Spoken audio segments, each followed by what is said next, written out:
y a un mois exactement, qu'il s'est envolé hors du pays, pour participer au sommet de Paris pour un nouveau pacte de financement mondial, le président Paul Biya n'est depuis pas revenu au Cameroun.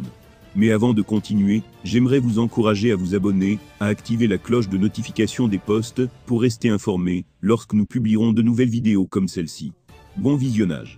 Plongeons dans le vif du sujet. Ces pairs du monde entier, qui ont participé à l'événement mondial de haut niveau, ont depuis regagné leurs pays respectifs. D'autre part, les détails sur le lieu exact, où se trouve le président Paul Biya, sont encore flous. Suite à la clôture du sommet, le 23 juin 2013, rien n'a été publiquement mentionné sur la destination exacte du chef de l'État, qui a quitté le pays express, pour participer à l'événement, selon un communiqué de la présidence.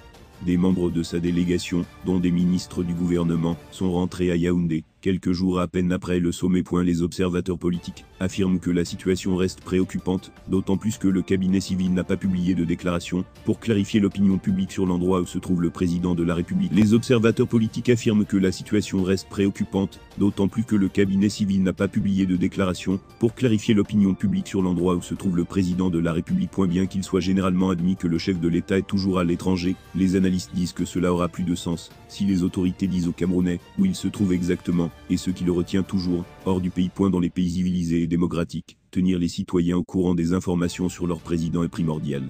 Nos autorités doivent sortir des ténèbres et copier ce qui se passe, même dans les pays africains, a déclaré un analyste politique, qui n'a pas voulu être nommé. L'attitude habituelle de Biya. Le président Biya, 91 ans, au pouvoir depuis 1982, a fait des suites du dernier étage de l'hôtel de luxe 5 étoiles intercontinental de Genève, sa maison.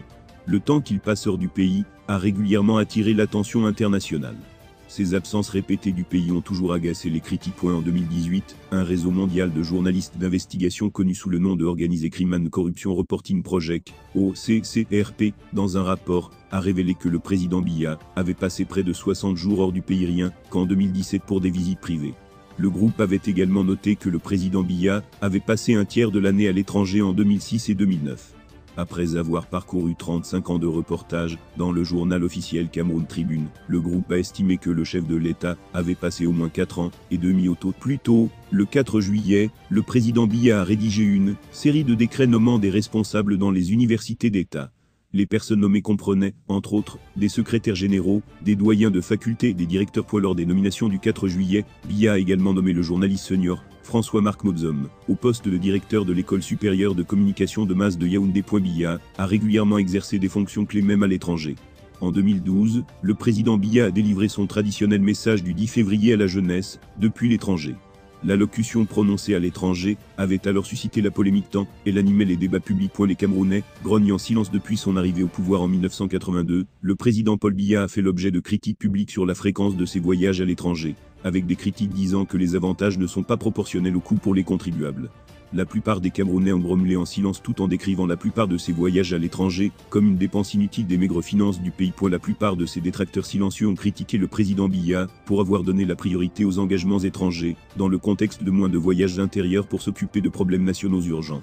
Le président Biya ne s'est pas rendu dans les deux régions anglophones, depuis que la crise qui s'est depuis transformée en conflit armé, a éclaté en 2016. Il a également rarement assisté à des événements nationaux clés, notamment les funérailles de hauts responsables du gouvernement et de l'État. Il a toujours été représenté lors de tels événements. Alors que Biya effectue régulièrement des voyages à l'étranger, il effectue rarement des déplacements dans le pays.